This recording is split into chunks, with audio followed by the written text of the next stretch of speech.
Step 10. Flashing panels. Let's search the network for our panels. Click on Insert Devices from the network and search for your user interfaces.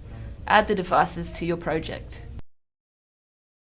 Highlight your first panel and click on the flash icon.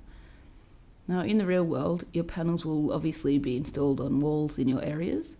If you have 90 panels in a project and they're all listed in EP as the product code, it's going to be hard to tell what's what. So by flashing each panel, we can walk around the project and identify where each panel is located.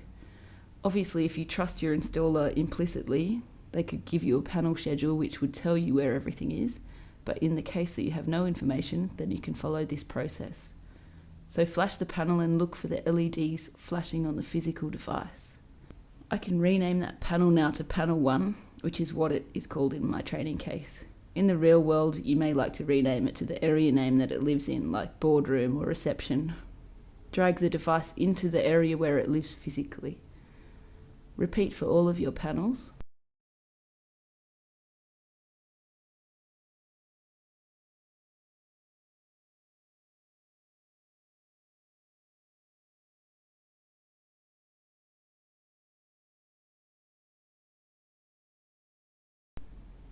Highlight the devices and save to the devices. Okay, we still have our Alhambra panel here, so I will show you another way to assign your panel to an area. Click on the logical view and click on Show Configuration window. Then click on the Unassigned Devices tab. From here you can drag and drop any unassigned devices into their areas. You can flash from here too. Once you have dragged into the area, you can select the area. Then you can click on the Area Device tab and you can see any devices in that area. Let's have a look at our panels now. We have assigned our panels to some areas and saved the information to the devices.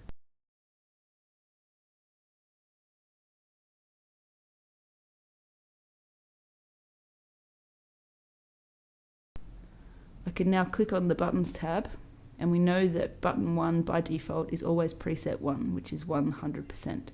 And we know that button 4 is always preset 4, which is 0%. Let's check those now. We'll press button 1 and 4 on each of the panels and we'll see what happens.